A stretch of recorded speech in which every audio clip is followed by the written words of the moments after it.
ನೋಡ್ತಾ ಇದ್ರ BBC news. ನಾನು ಸ್ವಾಗತ್. ಹಾಸನ ಜಿಲ್ಲೆಯ ದಿನದ ಪ್ರಮುಖ ಸುದ್ದಿಗಳ ಕ್ವಿಕ್ ರೌಂಡ್ ಆಫ್ ನಲ್ಲಿ ಮೊದಲನೇದಾಗಿ ಹೆಡ್ಲೈನ್ಸ್. ಹಾಸನ ಜಿಲ್ಲೆಗೆ ಮತ್ತೆ ನಿರಾಸೆ. ಈಡೇರದ ಬಹು ವರ್ಷಗಳ ಬೇಡಿಕೆ, ಸಣ್ಣ ಪುಟ್ಟ ಯೋಜನೆಗಳಷ್ಟೇ ಘೋಷಣೆ. ಶ್ರವಣಬೆಳಗೊಳದಲ್ಲಿ ಬಿಜೆಪಿ ಬೃಹತ್ ಸಮಾವೇಶ. 300ಕ್ಕೂ ಹೆಚ್ಚು ಜೆಡಿಎಸ್ ಕಾಂಗ್ರೆಸ್ ನಾಯಕರು ಪಕ್ಷ ಸೇರ್ಪಡೆ. ಮೈತ್ರಿ ನಾಯಕರಿಗೆ ಪ್ರೀತಂ ಗೌಡ ಟಕ್ಕರ್. ಕಾರಿನೊಳಗೆ ವ್ಯಕ್ತಿ ಅನುಮಾನಾಸ್ಪದ ಸಾವು. ಬಾರ್ ಮುಂದೆ ಶವವಿಟ್ಟು ರಸ್ತೆ ತಡೆ ನಡೆಸಿ ಗ್ರಾಮಸ್ಥರ ಪ್ರತಿಭಟನೆ. ಪೊಲೀಸರೊಂದಿಗೆ ಮಾತಿನ ಚಕಮಕಿ. ರಾಜ್ಯದಲ್ಲಿ ಒಳ ಮೀಸಲಾತಿ ಜಾರಿಗೆ ಆಗ್ರಹ. ಹಾಸನದಲ್ಲಿ ರಾಷ್ಟ್ರೀಯ ಹೆದ್ದಾರಿ ಬಂದ್. ಮಾದಿಗ ದಂಡೋರದಿಂದ ಪ್ರತಿಭಟನೆ. ಶಿಲುಬೆ ಬೆಟ್ಟದಲ್ಲಿ ಗಣಿಗಾರಿಕೆಗೆ ಸಂಚು. ಭೂಮಿ ಪೂಜೆ ಮಾಡುವುದಕ್ಕೆ ಸಾರ್ವಜನಿಕರ ವಿರೋಧ. ರೈತ ಸಂಘದಿಂದ ಬೃಹತ್ ಪ್ರತಿಭಟನೆ. ಮರಳು ಬಿಡ್ಡುದಾರರ ಆಯ್ಕೆ ಪ್ರಕ್ರಿಯೆ ಮುಂದೂಡಿಕೆ. ಕಾರಣವಿಲ್ಲದೆ ಮುಂದೂಡಿದಕ್ಕೆ ಜಿಲ್ಲಾಧಿಕಾರಿಗಳ ವಿರುದ್ಧ ಬಿಡ್ಡುದಾರರ ಆಕ್ರೋಶ. ಶೀಘ್ರ ಕ್ರಮಕ್ಕೆ ಒತ್ತಾಯ.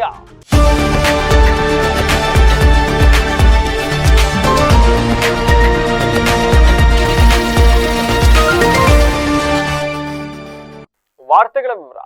ಇವತ್ತು ಸಿಎಂ ಸಿದ್ದರಾಮಯ್ಯ ಅವರು ತಮ್ಮ 17ನೇ ಬಜೆಟ್ ಅನ್ನ ಮಂಡನೆ ಮಾಡಿದ್ದಾರೆ. ದಾಖಲೆಯ ಬಜೆಟ್. ಆದ್ರೆ ಆ ಬಜೆಟ್ ನಲ್ಲಿ ಹಾಸನ ಜಿಲ್ಲೆಗೆ ಏನ್ ಸಿಕ್ತು ಅಂತ ನೋಡ್ತಾ ಹೋದ್ರೆ, ನಾವೆಲ್ಲ ಕುಮಾರಸ್ವಾಮಿ ಅವರ ಕಾಲದಲ್ಲಿ ಇಡೀ ಬಜೆಟ್ ಅನ್ನೇ ಹಾಸನಕ್ಕೆ ಮೀಸಲಿಟ್ಟಿದ್ದನ್ನು ನೋಡಿರೋ ದಿವಸಗಳಿರೋದ್ರಿಂದ ಜಾಸ್ತಿ ನಿರೀಕ್ಷೆ. ಬಜೆಟ್ ನಲ್ಲಿ ಹಾಸನ ಜಿಲ್ಲೆಗೆ ಏನ್ ಸಿಗಬಹುದು, ಈ ಬಜೆಟ್ ನಲ್ಲಿ ಹಾಸನ ಜಿಲ್ಲೆಗೆ ಏನ್ ಸಿಗಬಹುದು ಅಂತ. ಅಸಲಿಗೆ ಈ ಬಾರಿಯ ಬಜೆಟ್ ನಲ್ಲಿ ಹಾಸನ ಜಿಲ್ಲೆಗೆ ಏನ್ ಸಿಕ್ತು ಅಂತ ನೋಡ್ತಾ ಹೋದ್ರೆ, ಜಿಲ್ಲೆಯ ಜನರ ಬಹು ವರ್ಷಗಳ ಬೇಡಿಕೆಗಳೆನ್ನೆನಿಸಿಕೊಂಡವು ಯಾವು ಕೂಡ ಇಲ್ಲಿ ಈಡೇರಿಕೆ ಆಗಿಲ್ಲ. ಸಣ್ಣ ಪುಟ್ಟ ಯೋಜನೆಗಳನ್ನ ಕೊಟ್ಟು ಅದನ್ನೇ ದೊಡ್ಡದಾಗಿ ಏನೋ ಕೊಟ್ಟುಬಿಟ್ಟಿದ್ದೀವಿ ಅಂತ ಬಿಂಬಿಸೋ ಪ್ರಯತ್ನಗಳೆಲ್ಲವೂ ಕೂಡ ನಡೀತಾ ಇದ್ದಾವೆ. ಬಟ್ ಈ ಬಾರಿಯ ಬಜೆಟ್ ನನ್ನ ಪರ ಕೇಳಕ್ ಹೋದ್ರೆ ಹಾಸನ ಜನರು ತೃಪ್ತಿ ಪಡುವಂತ ಬಜೆಟ್ ಏನಲ್ಲ, ನಿರಾಶಾದಾಯಕ ಅಂತಾನೆ ಕರೆದುಕೊಳ್ಳಬಹುದು. ಹಂಗಂತ ಹಾಸನ ಜಿಲ್ಲೆಗೆ ಏನು ಸಿಕ್ಕೇ ಇಲ್ವಾ ಅಂದ್ರೆ ಇಲ್ಲ, ಒಂದಿಷ್ಟು ಯೋಜನೆಗಳನ್ನ ಕೊಟ್ಟಿದ್ದಾರೆ, ಅವುಗಳನ್ನು ಕೂಡ ಹೇಳ್ತೀನಿ. ಯಾಕೆಂದ್ರೆ ಹಾಸನದಲ್ಲಿ ಒಂದು ಬೃಹತ್ ಸಮಾವೇಶ ನಡೆಸಿ, ಹಾಸನದಲ್ಲಿ ಮುಖ್ಯಮಂತ್ರಿಗಳು ಶಕ್ತಿ ಪ್ರದರ್ಶನ ಮಾಡಿ, ಹೇಮಾವತಿ ಜಲಾಶಯದ ಮುಂಭಾಗ KRS ಮಾದರಿಯಲ್ಲಿ ಬೃಂದಾವನವನ್ನ ಅಭಿವೃದ್ಧಿ ಪಡಿಸ್ತಕ್ಕಂಥ ನಿಟ್ಟಿನಲ್ಲಿ ಕ್ರಮ ವಹಿಸುವ ಭರವಸೆಯನ್ನ ನೀಡಿದ್ರು. ಆದ್ರೆ ಬಜೆಟ್ ನಲ್ಲಿ ಅದು ಪ್ರಸ್ತಾಪ ಆಗಲೇ ಇಲ್ಲ. ಅಂಡ್ ಅದು ಈಗ ನೆನ್ನಮನ್ನದಲ್ಲ, ಅದು ಆ ಬೇಡಿಕೆ 16 ವರ್ಷಗಳಿಂದ ಈ ಬೇಡಿಕೆಯನ್ನ ಕೇಳ್ಕೊಂಡು ಬರ್ತಾನೆ ಇದ್ದಾರೆ ಜಿಲ್ಲೆಯ ಜನ. ಇನ್ನ ವಿಶ್ವ ಪರಂಪರೆಯ ಪಟ್ಟಿಗೆ ಸೇರಿರ್ತಕ್ಕಂಥ ಬೇಲೂರು, ಹಳೆಬೀಡು, ಇಲ್ಲಿ ಅಭಿವೃದ್ಧಿಗೆ ಏನಾದ್ರು ಒಂದಿಷ್ಟು ಒತ್ತು ಕೊಡಬಹುದು ಅಂದ್ಕೊಂಡಿದ್ವಿ, ಆಗ್ಲಿಲ್ಲ. ಶ್ರವಣಬೆಳಗೊಳ ಸೇರಿದಂತೆ ಅಲ್ಲಿ ಯಾವುದೇ ಕೂಡ ಒತ್ತು ಕೊಡ್ಲಿಲ್ಲ. ಇನ್ನ ಸಕಲೇಶ್ಪುರ, ಬೇಲೂರು ಭಾಗದಲ್ಲಿ ನಿಮಗೆ ಗೊತ್ತು, ಕಾಡಾನೆಗಳ ಹಾವಳಿ ಯಾವ ಮಟ್ಟಕ್ಕೆ ಅಂತ ಅಂದ್ರೆ ಮಗ್ಗಲು ಮುಳ್ಳಾಗಿ ಪರಿಣಮಿಸ್ಬಿಟ್ಟಿದೆ. ಇದಕ್ಕೊಂದು ಶಾಶ್ವತ ಪರಿಹಾರ ಏನಾದ್ರು ಸಿಗಬಹುದಾ ಅನ್ಕೊಂಡಿದ್ವಿ, ಸಿಗಲಿಲ್ಲ. ಇದಾದ ನಂತರ ವೈದ್ಯಕೀಯ ಕಾಲೇಜುಗಳು, ಆಸ್ಪತ್ರೆಗಳು, ಸೂಪರ್ ಸ್ಪೆಷಾಲಿಟಿ ಆಸ್ಪತ್ರೆಗಳ ನಿರ್ಮಾಣ ಕಾಮಗಾರಿಗೆ 620 ಕೋಟಿ ರೂಪಾಯಿಗಳ ಅನುದಾನ ಮತ್ತೆ ಉಪಕರಣಗಳ ಖರೀದಿಗೆ 220 ಕೋಟಿಗಳ ಅನುದಾನವನ್ನು ಮೀಸಲಿಟ್ಟಿದೆ ಈ ಬಾರಿಯ ಬಜೆಟ್ ನಲ್ಲಿ. ಆದ್ರೆ ವಿಪರ್ಯಾಸ ಅಂತ ಅಂದ್ರೆ ಹಾಸನದ ಹಾಸ್ಪಿಟ್ಲು ಅರ್ಧಕ್ಕೆ ನಿಂತೋಗಿದೆ, ಎಕ್ವಿಪ್ಮೆಂಟ್ಸ್ ತಗೊಳಕ್ಕೆ ಆಗಿಲ್ಲ ಇಲ್ಲಿ. ಬಟ್ ಸ್ಟಿಲ್ ಹಾಸನದ ಹೆಸರು ಅದರಲ್ಲಿ ಪ್ರಸ್ತಾಪ ಆಗಲಿಲ್ಲ. ರಾಜ್ಯದ 7 ದೇಶೀಯ ವಿಮಾನ ನಿಲ್ದಾಣಗಳ ಅಭಿವೃದ್ಧಿಗೆ ಈವರೆಗೂ ಕೂಡ 1593 ಕೋಟಿ ರೂಪಾಯಿ ಅನುದಾನವನ್ನು ರಾಜ್ಯ ಸರ್ಕಾರದಿಂದ ಬಿಡುಗಡೆ ಮಾಡಲಾಗಿದೆ. ಪ್ರಸಕ್ತ ಸಾಲಿಗೆ 200 ಕೋಟಿ ರೂಪಾಯಿ ಅನುದಾನವನ್ನು ನಿಗದಿಪಡಿಸಿದೆ. ಆದ್ರೆ ವಿಪರ್ಯಾಸ ಅಂತ ಅಂದ್ರೆ ಹಾಸನದ ವಿಮಾನ ನಿಲ್ದಾಣ ಆಮೆಗತಿಯಲ್ಲಿ ಹೋಗ್ತಾ ಇದೆ. ಇದು ಇವತ್ತಿನ ಕನಸಲ್ಲ. ಹಾಸನದಲ್ಲಿ ಒಂದು ವಿಮಾನ ನಿಲ್ದಾಣ ಆಗಬೇಕು ಅನ್ನೋದು ಬಹು ದಶಕಗಳ ಕನಸು. ಆದ್ರೆ ಅನುದಾನದ ಕೊರತೆ, ವಿಮಾನ ನಿಲ್ದಾಣ ಆಮೆಗತಿಯಲ್ಲಿ ಹೋಗ್ತಾ ಇದ್ರು ಕೂಡ ಈ 200 ಕೋಟಿಯಲ್ಲಿ ಹಾಸನದ ಹೆಸರು ಪ್ರಸ್ತಾಪ ಆಗಲಿಲ್ಲ. ಹಂಗಾದ್ರೆ ಏನ್ ಕೊಟ್ರು ಹಾಸನಕ್ಕೆ ಸಿದ್ದರಾಮಯ್ಯವರು? ಹಾಸನದಲ್ಲಿ MP ಗೆಲ್ಸವ್ರೆ. ಅರಸೀಕೆರೆ ಕ್ಷೇತ್ರದಲ್ಲಿ ಒಬ್ರು ಶಾಸಕರು ಗೆಲ್ಸಿದ್ದಾರೆ, ಅಲ್ಲಿಗೆ ಎಷ್ಟು ಅನುದಾನ ಕೊಡಬೇಕು 106 ಕೋಟಿ ಕೊಡ್ಕೊಂಡಿದ್ದಾರೆ. ಅದನ್ನು ಹೊರತುಪಡಿಸಿ 7 ವಿಧಾನಸಭಾ ಕ್ಷೇತ್ರಗಳ ಪೈಕಿ ಅರಸೀಕೆರೆನ ಹೊರತುಪಡಿಸಿ ಉಳಿದ 6 ವಿಧಾನಸಭಾ ಕ್ಷೇತ್ರಗಳಿಗೆ ಮಲ್ತಾಯಿ ಧೋರಣೆ ಮಾಡ್ತಾ ಇದ್ದಾರಾ ಅಂತಕ್ಕಂಥ ಪ್ರಶ್ನೆ ಸಾಕಷ್ಟು ಬಾರಿ ಎದ್ದಿದೆ. ಆತರ ಪ್ರಶ್ನೆ ಹೇಳುವಂತೆ ಅವರೇ ಕೂಡ ನಡ್ಕೊಳ್ತಿದ್ದಾರೆ.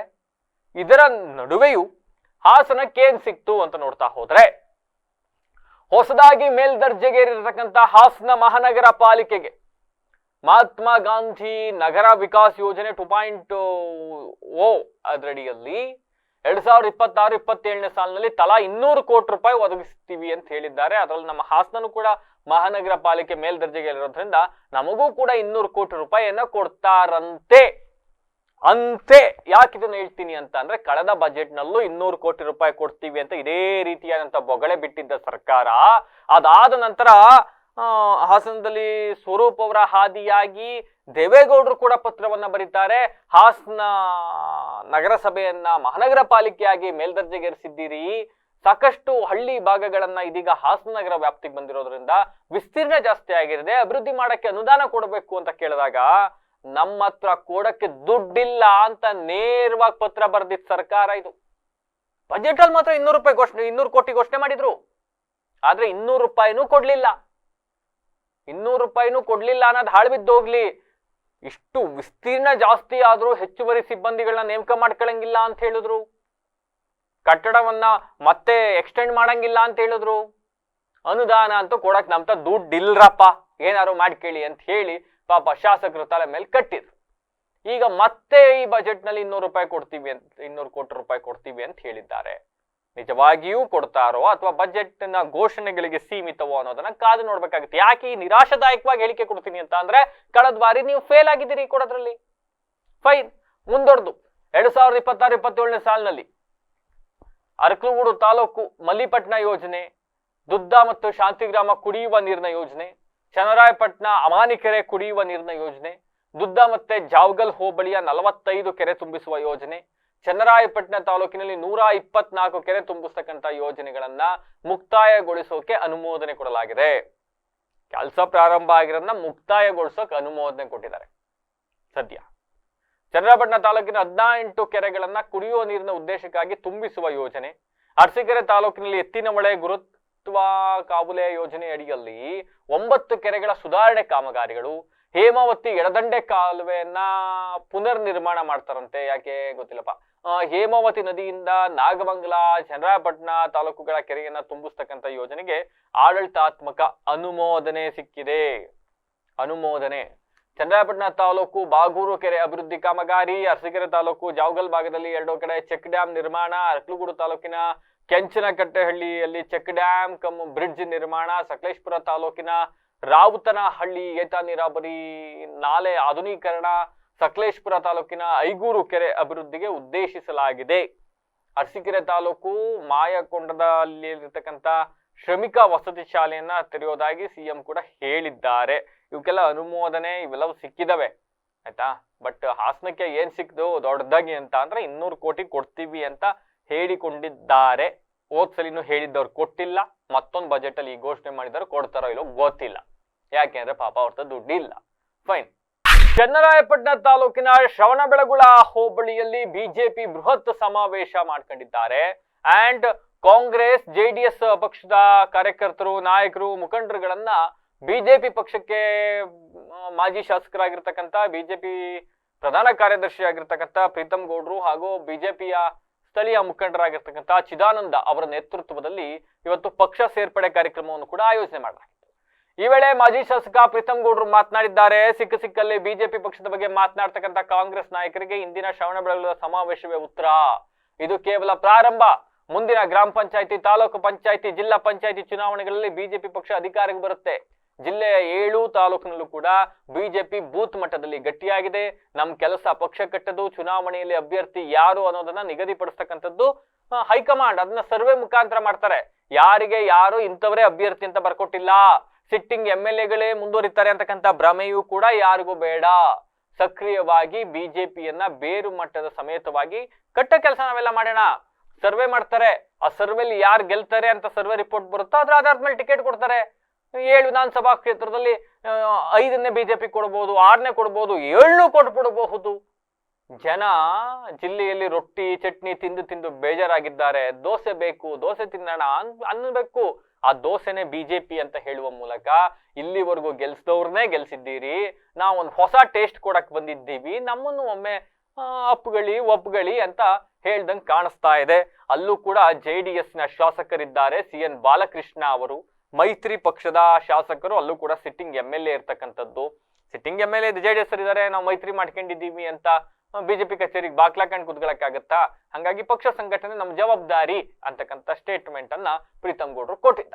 ಶಾಸಕರಿದ್ದಾರೆ 3 ಬಾರಿ ಶ್ರವಣಬೆಳಗೊಳ ವಿಧಾನಸಭಾ ಕ್ಷೇತ್ರದಲ್ಲಿ. ಕಾಂಗ್ರೆಸ್ ಅವರು ಬೇರೆ ಕಳೆದ ಬಾರಿ ಬರೀ ಒಂದು 4,000 ಓಟಲ್ಲಿ ಸೋತಿದ್ದಾರೆ. ಎಲ್ಲಿ ಬಿಜೆಪಿ ಅಂತ ಹೇಳಿ ಶ್ರವಣಬೆಳಗೊಳ ಬಿಟ್ಟು ಹೊರಗಡೆ ಇರೋಂಥವ್ರು ಯೋಚನೆ ಮಾಡ್ತಾ ಇರ್ತಾರೆ. ಆದ್ರೆ ಶ್ರವಣಬೆಳಗೊಳ ವಿಧಾನಸಭಾ ಕ್ಷೇತ್ರದಲ್ಲಿ ಜನ ಏನ್ ತೀರ್ಮಾನ ಮಾಡ್ತಿದ್ದಾರೆ ಅನ್ನೋಂಥದ್ದು ಬಹುತೇಕರಿಗೆ ಗೊತ್ತಿರೋದಿಲ್ಲ. ಇವತ್ತು ಶ್ರವಣಬೆಳಗೊಳ ಜಿಲ್ಲಾ ಪಂಚಾಯತಿ ವ್ಯಾಪ್ತಿಯ 43 ಬೂತ್ಗಳು ಸೇರಿದಂತೆ 6 ಪಂಚಾಯತಿಗೆ ಸೀಮಿತವಾಗಿ ಇವತ್ತು ನಾವು ಕಾರ್ಯಕರ್ತರು ಸೇರಿದ್ದೀವಿ. ಅಂದ್ರೆ 6 ಜಿಲ್ಲಾ ಪಂಚಾಯತಿ ಬರುತ್ತೆ ಶ್ರವಣಬೆಳಗೊಳಕ್ಕೆ.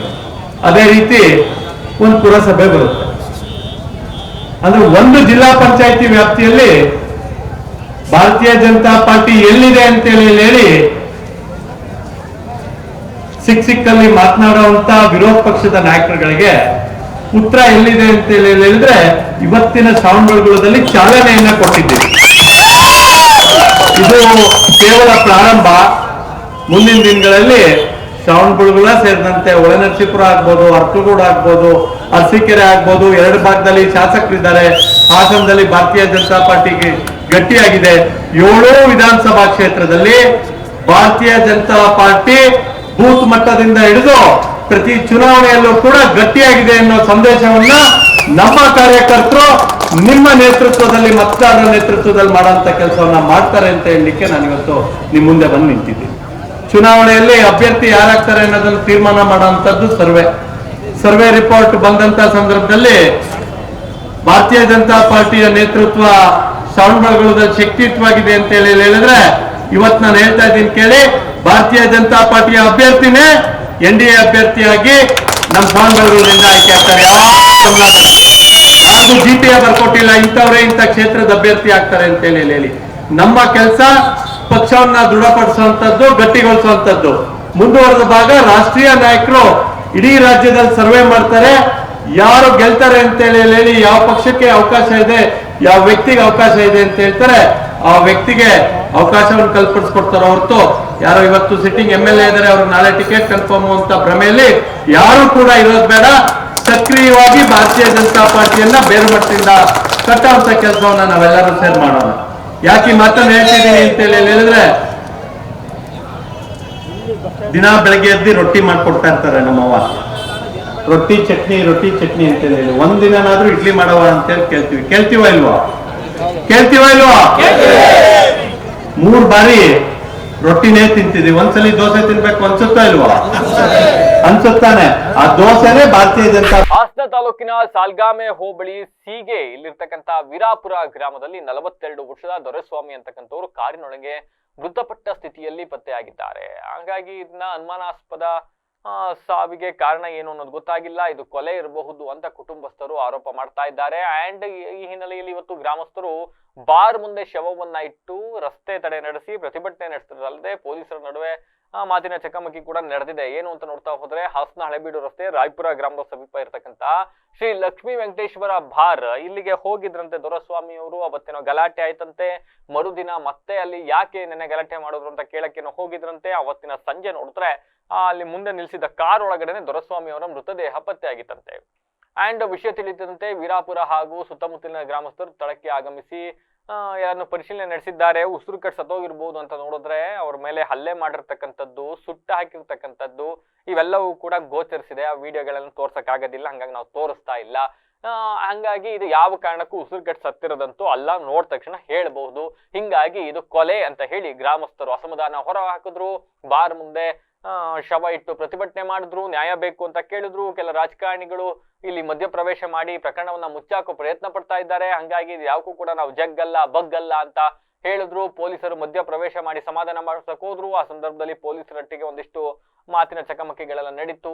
ದೊರೆಸ್ವಾಮಿ ಅವರಿಗೆ 3 ಜನ ಹೆಣ್ಣು ಮಕ್ಕಳಿದ್ದಾರಂತೆ. ಅವರ ಮುಂದಿನ ಭವಿಷ್ಯದ ಬಗ್ಗೆ ಯೋಚನೆ ಮಾಡಬೇಕು. ಕುಟುಂಬಕ್ಕೆ ಪರಿಹಾರ ಜೊತೆಗೆ ಈ ಘಟನೆ ಬಗ್ಗೆ ಸಂಪೂರ್ಣ ತನಿಖೆ ಆಗಬೇಕು. ತಪ್ಪಿತಸ್ಥರ ವಿರುದ್ಧ ಕಠಿಣ ಕಾನೂನು ಕ್ರಮ ಕೈಗೊಳ್ಳಬೇಕು ಅಂತ ಸಂಜೆ ಆದ್ರೂ ಕೂಡ ಪ್ರತಿಭಟನೆಯನ್ನ ನಡೆಸ್ತಾನೆ ಇದ್ರು.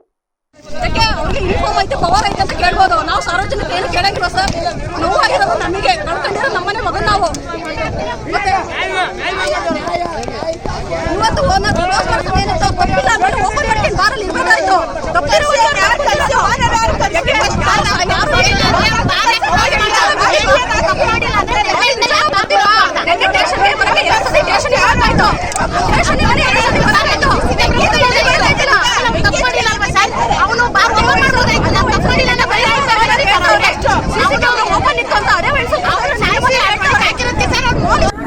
ಸರ್ ಏನು ಮೊನ್ನೆ 5 ಗಂಟೆಲಿ ಬಾರಲ್ಲಿ ಒಬ್ಬ ರೈತರ ಮಗನಿನ ಹೊಡೆದು ಗಲಾಟೆ ಮಾಡ್ಯಾರೆ ಎಣ್ಣೆ ಕುಡಿಯಕ್ಕೆ ಹೋದಾಗ. ಆ ವಿಚಾರವಾಗಿ ಅವನು ಮತ್ತೆ ಬೆಳಿಗ್ಗೆ ಕೇಳಕ್ ಹೋದಾಗ ಅವನ ಮೇಲೆ ಮಾರಣಾಂತಿಕ ಹಲ್ಲೆ ಮಾಡಿ ಇಂಟೆನ್ಷನ್ ಅಲ್ಲಿ ಅವರೇ ಸಾಯಿಸಿ ಕಾರಿ ತಂದಿಟ್ಟು ಅವನೇ ಸತ್ತವನೇ ಅಂತ ಬಿಂಬಿಸಿದ್ದಾರೆ. ಅದು ಗೊತ್ತಾಗಿ ನಾವು ಹಾಸ್ಪಿಟ್ಲಿಗೆ ಕರ್ಕೊ ಹೋಗಿ ಅಲ್ಲೇ ಇಟ್ಟಿದ್ದೀವಿ. ಹಾಸ್ಪಿಟ್ಲಿಗೆ ನಾವು ಆ ಸ್ಟೇಷನ್ಗೆ 2 ಗಂಟೆಲಿ ಹೋದವರು 8-9 ಗಂಟೆಲಿ ನಾವು ಸ್ಟೇಷನಿಂದ ಆಚೆಗೆ ನಮ್ಮ ಜೊತೆ ಇನ್ಸ್ಪೆಕ್ಟರ್ ಬಂದಿದ್ದು. ಅಲ್ಲಿ ತಕ್ಕ ನಮ್ಗೆ ಏನು ರೆಸ್ಪಾನ್ಸ್ ಮಾಡಿಲ್ಲ.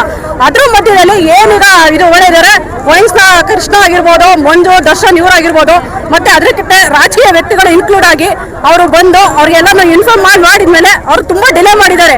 ಆಯ್ತಾ, ಆ ಡಿಲೇ ಆಗಿದೆ. ಬೆಳಿಗ್ಗೆ ಪೋಸ್ಟ್ ಮಾರ್ಟಮ್ ಮಾಡಿ ನಾವು ಇಲ್ಲಿ ತಗೊಬಂದು ಈಗ ಕಮ್ಮಿ ಅಂದ್ರೆ 3 ಅವರ್ 4 ಅವರ್ ಆಗಿದೆ. 3 ಜನ ಮಕ್ಕಳಿದ್ದಾರೆ, ಎತ್ತಿದ್ದಾರೆ. ಮಕ್ಕಳಿಗೆ ತಂದೆ ತಂದ್ಕೊಡೋದು ಇದು ಅವಶ್ಯಕತೆ ಇಲ್ಲ. ಇಲ್ಲಿ ಆರಕ್ಷಕ ಠಾಣೆಯವ್ರು ಬಂದ್ಬಿಟ್ಟು ನಮಗೆ ಸಾರ್ವಜನಿಕರಿಗೆ ಧಮಕಿ ಹಾಕ್ತಾವ್ರೆ. ನೀವು ರೋಡ್ ತಡೆ ಕಟ್ಟಿದ್ರ, ನಿಮ್ಮ ಮೇಲೆ ಕೇಸ್ ಮಾಡ್ತೀನಿ, ಇದು ಮಾಡ್ತೀನಿ, ನೀವು ಪ್ರಾಪರ್ಟಿಯನ್ನು ಆನ್ ಮಾಡಿದ್ರ ಅಂತ. ಯಾರು ಕೂಡ ಡ್ಯಾಮೇಜಸ್ ಆಗಿಲ್ಲ ಸರ್. ನಾನು ವೀರಪುರ ದೊರೆ ಅಂತ ಅವನು ರಾಯಪುರದ ಹತ್ರ ಬಾರ್ ಇದೆ, ಅಲ್ಲಿ ಬಂದಿದ್ದಾನೆ. ಅಲ್ಲಿ ಹೊಡೆದ್ಬಿಟ್ಟು ಕಾರ್ ಒಳಗೆ ಹಾಕಿ ಕ್ಲೋಸ್ ಮಾಡ್ಬಿಟ್ಟು ಕೊನೆಗೆ ಫೋನ್ ಮಾಡಿದ್ದಾರೆ. ಎಷ್ಟೊತ್ತೋ ಆದ್ಮೇಲೆ ಫೋನ್ ಮಾಡಿದ್ದಾರೆ ಸರ್, ನಿಮ್ ತಮ್ಮ ಇಲ್ಲಿ ಉಸಿರು ಕಟ್ಟಿದ್ದಾನೆ, ಕಾರ್ ಒಳಗೆ ಬನ್ನಿ ಅಂತ ಫೋನ್ ಮಾಡಿದ್ದಾರೆ ಸರ್. ನಮಗೆ ಗೊತ್ತಾಗ್ದಲೆ ಸಡನ್ ಆಗಿ ಬಂದ್ವಿ. ನಾವು ಗ್ಲಾಸ್ ಹೊಡೆದ್ವಿ, ಉಸಿರು ಕಟ್ಟಿರ್ಬೋದು ಅಂತ ನಾವು ತಗೊಂಡ್ ಹೋದ್ವಿ ಬಾಡಿನ. ಅಲ್ಲಿ ಹೋಗಿ ನೋಡಿದ್ರೆ ಹೊಡೆದಿದ್ದಾರೆ, ತಲೆ ಹೊಡೆದಿದ್ದಾರೆ, ಬ್ಲಡ್ ಬರ್ತಾ ಇದೆ, ಕಾಲೆಲ್ಲ ಸುಟ್ಟಿದ್ದಾರೆ, ಎಲ್ಲ ಮಾಡಿದ್ದಾರೆ ಸರ್. ಈಗ ಏನ್ ಮಾಡೋದು, ನಮಗೆ ನ್ಯಾಯ ಬೇಕು. ಮಕ್ಕಳು ಸಣ್ಣವಿದ್ದಾವೆ ಸರ್. ವಯಸ್ಸರೇ ಹೊಡೆದಿರೋದು ಸರ್, ವಯಸ್ಸರೇ ಹೊಡೆದು ಕಾರ್ ಒಳಗೆ ಹಾಕಿರೋದು ಸರ್. ದ್ವೇಷ ಏನೂ ಇಲ್ಲ ಸರ್, ಏನಿತ್ತು ಅಂತ ಗೊತ್ತಿಲ್ಲ ಸರ್. ದ್ವೇಷ ಏನಿತ್ತಂತ ಗೊತ್ತಿಲ್ಲ ಸರ್. ಅವ್ನು ಕ್ಲೋಸ್ ಮಾಡಿದ್ದ, ದುಡ್ಡು ತಂದಿದ್ದ, ದುಡ್ಡು ಇರ್ಲಿಲ್ಲ ಜೋಬಳಗೆ. ಎಲ್ಲ ದುಡ್ಡು ಏನಾಯ್ತು ಅನ್ನೋದು ಗೊತ್ತಿಲ್ಲ. ಆಮೇಲೆ ಅವ್ನ ಹತ್ರ 2 ಲಕ್ಷ ದುಡ್ಡು ಇತ್ತು, ಕೋಸ್ ಬರಿದ್ದು, ಆಲೂಗಡ್ಡೆ ಬರಿದ್ದು ಎಲ್ಲ. ಹಂಗಾಗಿ ಅದ್ರ ಜೋಬಳಗೆ 2 ಲಕ್ಷ ದುಡ್ಡು ಇರ್ತಾ ಬಂದಿದ್ದಂತ. ಆ ದುಡ್ಡು ಇಲ್ಲ, 2-3 ಲಕ್ಷ ಇತ್ತು ಅಂತ. ರಾಜ್ಯ ಸರ್ಕಾರ ಖಾಲಿ ಹುದ್ದೆಗಳ ಭರ್ತಿಯಲ್ಲಿ 15% ಒಳ ಮೀಸಲಾತಿಯನ್ನ ಗ್ರೂಪ್ ಎ, ಬಿ, ಸಿ ವರ್ಗೀಕರಿಸಿದಂತೆ ಮೀಸಲಾತಿ ಜಾರಿಗೊಳಿಸಲು ಆಗ್ರಹಿಸಿ ಮಾದಿಗ ದಂಡೋರ ಮಾದಿಗ ಮೀಸಲಾತಿ ಹೋರಾಟ ಸಮಿತಿ ವತಿಯಿಂದ ರಾಷ್ಟ್ರೀಯ ಹೆದ್ದಾರಿಯನ್ನ ಬಂದ್ ಮಾಡಿ ಪ್ರತಿಭಟನೆ ನಡೆಸಲಾಯಿತು. ಈ ವೇಳೆ ಮಾತನಾಡಿದ ಮಾದಿಗ ದಂಡೋರದ ರಾಜ್ಯ ಸಮಿತಿ ಸದಸ್ಯ TR ವಿಜಯಕುಮಾರ್ ಮಾತನಾಡಿ, ಈಗಾಗಲೇ ರಾಜ್ಯ ಸರ್ಕಾರ 56,342 ಹುದ್ದೆಗಳ ನೇಮಕಾತಿ ಮಾಡಿಕೊಳ್ಳಲು ಹೊರಟಿರತಕ್ಕಂಥದ್ದು ಸ್ವಾಗತಾರ್ಹ. ಆದ್ರೆ ಒಳ ಮೀಸಲಾತಿಯನ್ನ ಈ ಸಂದರ್ಭದಲ್ಲಿ ಜಾರಿ ಮಾಡಬೇಕು. ಹಳೆ ಮೀಸಲಾತಿಯಂತೆಯೇ ಹುದ್ದೆಗಳ ಭರ್ತಿ ಮಾಡ್ತೇವೆ ಅಂತ ಹೇಳ್ತಾ ಇರತಕ್ಕಂಥದ್ದು ವಿರೋಧ ವ್ಯಕ್ತಪಡಿಸಬೇಕಾಗತ್ತೆ. ಇದರ ಪರಿಣಾಮವನ್ನ ಕಾಂಗ್ರೆಸ್ ಸರ್ಕಾರ ನೇರವಾಗಿ ಅನುಭವಿಸಬೇಕಾಗತ್ತೆ. 35 ವರ್ಷಗಳಿಂದ ಒಳ ಮೀಸಲಾತಿಯನ್ನ ಜಾರಿಗೊಳಿಸಬೇಕು ಅಂತ ಆಗ್ರಹಿಸ್ತಾ ಇದ್ರು ಕೂಡ ಕುಂಟು ನೆಪಗಳನ್ನ ಹೇಳ್ಕೊಂಡು 56ಕ್ಕೆ ಮೀಸಲಾತಿ ಹೆಚ್ಚಳ ಮಾಡಿರೋದಕ್ಕೆ ಕೋರ್ಟ್ನ ಡೈರೆಕ್ಷನ್ ಇದೆ. ಹೀಗಾಗಿ ಮಾಡೋದಕ್ಕಾಗೋದಿಲ್ಲ. 50% ಮೀಸಲಾತಿಯಲ್ಲಿಯೇ ನಾವು ಒಳ ಮೀಸಲಾತಿ ಎ, ಬಿ, ಸಿ ಅಂತ ಪ್ರವರ್ಗವನ್ನ ಮಾಡಿ ಮೀಸಲಾತಿ ನೀಡಬೇಕು ಅಂತ ಆಗ್ರಹಿಸಿದ್ರು. ಅಂಡ್ ಈ ವೇಳೆ ವಿವಿಧ ಸಂಘಟನೆಯ ಮುಖಂಡರು ಪ್ರತಿಭಟನೆಯಲ್ಲಿ ಭಾಗಿಯಾಗಿದ್ದರು. ಎಡಗೈ ಮಾದಿಗ ಸಮುದಾಯಗಳ ಒಕ್ಕೂಟ ಏನಿದೆ, ಈ ಒಕ್ಕೂಟದಿಂದ ರಾಜ್ಯ ಸರ್ಕಾರಕ್ಕೆ ಒಂದು ಮನವಿಯನ್ನು ಮಾಡ್ತಾ ಇದ್ದೇವೆ. ಏನು ಅಂತಂದರೆ ಈಗಾಗಲೇ 56,342 ಹುದ್ದೆಗಳನ್ನ ಭರ್ತಿ ಮಾಡಲಿಕ್ಕೆ ಸರ್ಕಾರ ಹೊರಟಿದೆ. ತುಂಬ ಸ್ವಾಗತ ಮಾಡ್ತೀವಿ. ಈ ಸಂದರ್ಭದಲ್ಲಿ ನೀವು ಒಳ ಮೀಸಲಾತಿಯನ್ನು ಜಾರಿ ಮಾಡಬೇಕು ಅಂತ ನಾವು ಕರ್ನಾಟಕ ಸರ್ಕಾರವನ್ನು ಆಗ್ರಹ ಮಾಡ್ತಾಯಿದ್ವಿ. ಒಳ ಮೀಸಲಾತಿಯನ್ನು ಜಾರಿ ಮಾಡೋ ಸಂದರ್ಭದಲ್ಲಿ ನೀವು ಹಳೆ ಮೀಸಲಾತಿಯನ್ನು ಜಾರಿ ಮಾಡ್ತೀವಿ ಅಂತ ಹೇಳ್ತಾ ಇದ್ದೀರಲ್ಲ, ಈ ಹಳೆ ಮೀಸಲಾತಿಯನ್ನು ಜಾರಿ ಮಾಡಲಿಕ್ಕೆ ಹೊರಟ್ರೆ ನಮಗೆ ನೇರವಾದ ವಿರೋಧ ಇದೆ. ಇದರ ಪರಿಣಾಮವನ್ನು ಕಾಂಗ್ರೆಸ್ ಸರ್ಕಾರ ನೇರವಾಗಿ ಅನುಭವಿಸ್ಬೇಕಾಗ್ತದೆ. ಯಾಕೆ ಅಂತ ಅಂದರೆ 35 ವರ್ಷಗಳಿಂದ ನಾವು ಒಳ ಮೀಸಲಾತಿ ಜಾರಿ ಮಾಡ್ಬೇಕಂತ ಅಂದರೆ ನೀವು ಕುಂಟು ನೆಪ ಒಡ್ಡಿ ಇವತ್ತೇನು 56%ಕ್ಕೆ ಮೀಸಲಾತಿಯನ್ನು ಹೆಚ್ಚಳ ಮಾಡಿದ್ದೀವಿ, ಆ ಕಾರಣಕ್ಕೆ ಕೋರ್ಟ್ನ ಡೈರೆಕ್ಷನ್ ಇದೆ, ಹಂಗಾಗಿ ಮಾಡೋಕ್ಕಾಗಲ್ಲ ಅಂತ 50% ಮಾಡ್ತೇವೆ. ಮಾಡಿ ಸಂತೋಷ. ಆದರೆ 50%ನಲ್ಲೇ ನೀವು ಒಳ ಮೀಸಲಾತಿ ಮಾಡಬೇಕು. 50%ನಲ್ಲೇ ABC ಗುಂಪುಗಳಾಗಿ ವರ್ಗೀಕರಣ ಮಾಡಬೇಕು. 50%ನಲ್ಲೇ ಪ್ರವರ್ಗ ಎಗೆ ಮಾದಿಗ ಮತ್ತು ಮಾದಿಗ ಸಂಬಂಧಿತ ಜಾತಿಗಳಿಗೆ ಪ್ರವರ್ಗ ಎಗೆ ಕೊಡಬೇಕು ಅಂತಕ್ಕಂಥ ನೇರವಾದ ಶಿಫಾರಸನ್ನು ಮಾಡ್ತಾಯಿದ್ದೀವಿ. ಈ ನಿಟ್ಟಿನಲ್ಲಿ ಇವತ್ತು ಸರ್ಕಾರ ಮತ್ತು ವಿರೋಧ ಪಕ್ಷಗಳು ಸದನದಲ್ಲಿ ನಿನ್ನೆಯಿಂದನೂ ಕೂಡ ಜಟಾಪಟಿಗೆ ಬಿದ್ದೇವೆ. ಜಟಾಪಟಿಗೆ ಬೀಳ್ತಕ್ಕಂಥ ಅವಶ್ಯಕತೆ ಇಲ್ಲ. ಮಾನ್ಯ ಸಿದ್ದರಾಮಯ್ಯನವರೇ, ಮಾನ್ಯ ಅಧ್ಯಕ್ಷರಾದಂಥ DK ಶಿವಕುಮಾರ್ ಅವರೇ, AICC ಅಧ್ಯಕ್ಷರಾದಂಥ ಖರ್ಗೆ ಸಾಹೇಬ್ರೆ, ಚಿತ್ರದುರ್ಗದ ಘೋಷಣೆ ಏನು ಮಾಡಿದ್ರಿ ಆ ಘೋಷಣೆಯನ್ನು ನೀವು ಉಳಿಸ್ಕೋಬೇಕು. ಕುಂಟು ನೆಪವನ್ನು ಒಡಬಾರ್ದು. ಸರ್ಕಾರಕ್ಕೆ ಟೆಕ್ನಿಕಲ್ ಸಮಸ್ಯೆಯನ್ನು ನೀವೇ ತಂದಿಟ್ಬಿಟ್ಟು ಅದನ್ನು ಬಗೆಹರಿಸೋಕ್ಕಾಗಲ್ಲ ಅಂತಕ್ಕಂಥ ಮಾತನ್ನು ಹೇಳಬಾರ್ದು. ಎಲ್ಲ ಸಾಧ್ಯತೆಗಳಿದ್ದಾವೆ. ಈಗಾಗಲೇ ಅಟಾರ್ನಿ ಜನರಲ್ ಅವರು ಮತ್ತು ರಾಜ್ಯ ಸರ್ಕಾರದ ನ್ಯಾಯಮೂರ್ತಿಗಳಿಗಾಗಲೇ ಹೇಳಿದ್ದಾರೆ, ಏನು ಒಳ ಮೀಸಲಾತಿ ವರ್ಗೀಕರಣ ಮಾಡಲಿಕ್ಕೆ ಯಾವುದೇ ಸಮಸ್ಯೆ ಇಲ್ಲ. ಆದರೆ ಇರ್ತಕ್ಕಂಥ 50%ನಲ್ಲೇ ಒಳ ಮೀಸಲಾತಿ ಮಾಡಲಿಕ್ಕೆ ಸಾಧ್ಯತೆ ಇದೆ. ಅದಕ್ಕೆ ರಾಜ್ಯ ಸರ್ಕಾರ ಬದ್ಧವಾಗಿರಬೇಕು, ಆ ಬದ್ಧತೆಯನ್ನು ಪ್ರದರ್ಶಿಸಬೇಕು ಅಂತ ಹೇಳಿದ್ದಾರೆ. ಆ ಕಾರಣಕ್ಕೋಸ್ಕರ ನಿಮ್ಮ ಬದ್ಧತೆಯನ್ನು ಪ್ರದರ್ಶನ ಮಾಡಬೇಕು.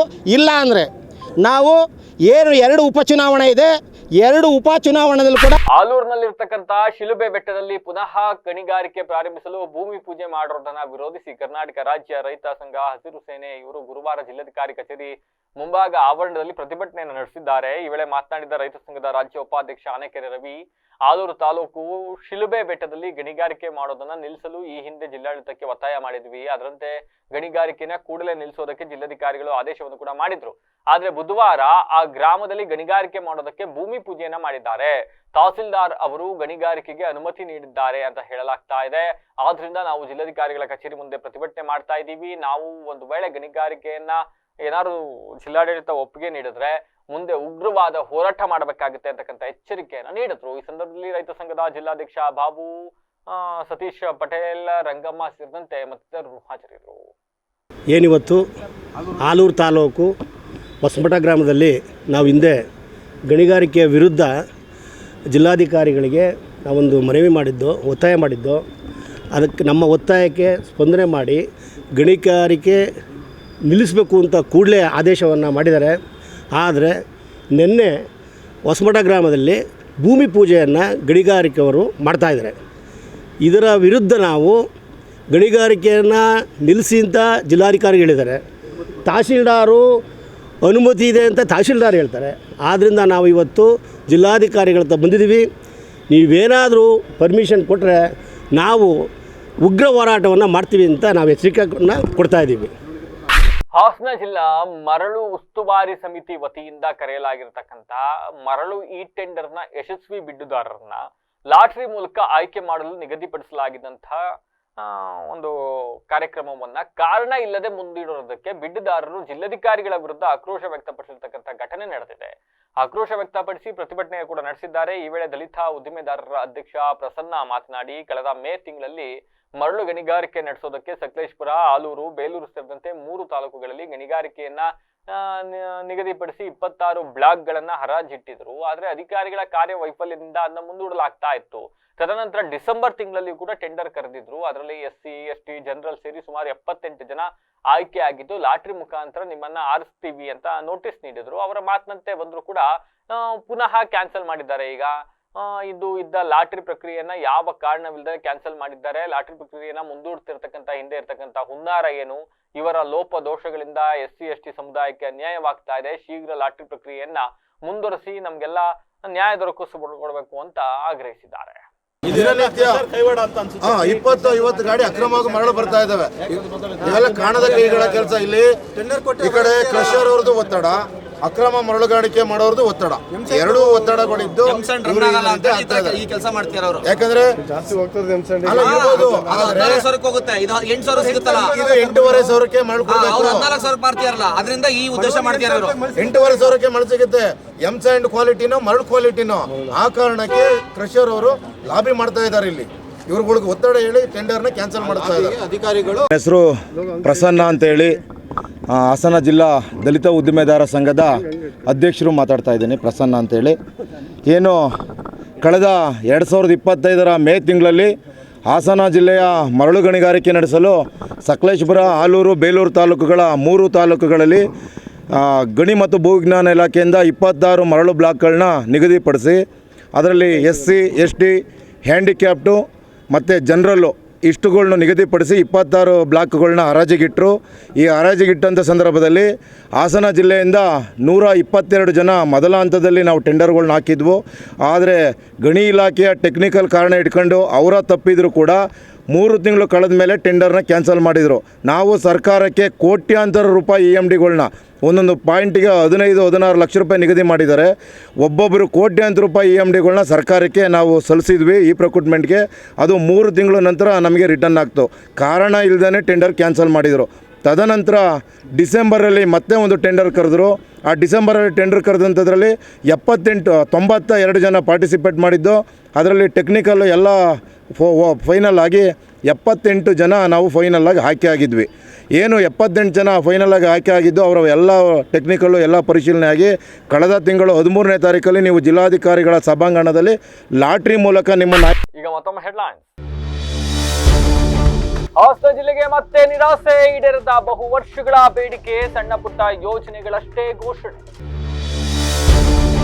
ಶ್ರವಣಬೆಳಗೊಳದಲ್ಲಿ ಬಿಜೆಪಿ ಬೃಹತ್ ಸಮಾವೇಶ, 300ಕ್ಕೂ ಹೆಚ್ಚು ಜೆಡಿಎಸ್ ಕಾಂಗ್ರೆಸ್ ನಾಯಕರು ಪಕ್ಷ ಸೇರ್ಪಡೆ, ಮೈತ್ರಿ ನಾಯಕರಿಗೆ ಪ್ರೀತಂ ಗೌಡ ಟಕ್ಕರ್. ಕಾರಿನೊಳಗೆ ವ್ಯಕ್ತಿ ಅನುಮಾನಾಸ್ಪದ ಸಾವು, ಬಾರ್ ಮುಂದೆ ಶವವಿಟ್ಟು ರಸ್ತೆ ತಡೆ ನಡೆಸಿ ಗ್ರಾಮಸ್ಥರ ಪ್ರತಿಭಟನೆ, ಪೊಲೀಸರೊಂದಿಗೆ ಮಾತಿನ ಚಕಮಕಿ. ರಾಜ್ಯದಲ್ಲಿ ಒಳ ಮೀಸಲಾತಿ ಜಾರಿಗೆ ಆಗ್ರಹ, ಹಾಸನದಲ್ಲಿ ರಾಷ್ಟ್ರೀಯ ಹೆದ್ದಾರಿ ಬಂದ್, ಮಾದಿಗ ದಂಡೋರದಿಂದ ಪ್ರತಿಭಟನೆ. ಶಿಲುಬೆ ಬೆಟ್ಟದಲ್ಲಿ ಗಣಿಗಾರಿಕೆಗೆ ಸಂಚು, ಭೂಮಿ ಪೂಜೆ ಮಾಡುವುದಕ್ಕೆ ಸಾರ್ವಜನಿಕರ ವಿರೋಧ, ರೈತ ಸಂಘದಿಂದ ಬೃಹತ್ ಪ್ರತಿಭಟನೆ. ಮರಳು ಬಿಡ್ಡುದಾರರ ಆಯ್ಕೆ ಪ್ರಕ್ರಿಯೆ ಮುಂದೂಡಿಕೆ, ಕಾರಣವಿಲ್ಲದೆ ಮುಂದೂಡಿದಕ್ಕೆ ಜಿಲ್ಲಾಧಿಕಾರಿಗಳ ವಿರುದ್ಧ ಬಿಡ್ಡುದಾರರ ಆಕ್ರೋಶ, ಶೀಘ್ರ ಕ್ರಮಕ್ಕೆ ಒತ್ತಾಯ. ಇದಾಗಿತ್ತು ಸುದ್ದಿ. ನಾವು ವಿಶೇಷ ನಿರಂತರ ಸುದ್ದಿಗಾಗಿ ನೋಡ್ತಾ ಇರಿ ವಿವಿಸಿ ಟಿವಿ. ಸತ್ಯದ ಕಡೆ ನಮ್ಮ ನಡೆ.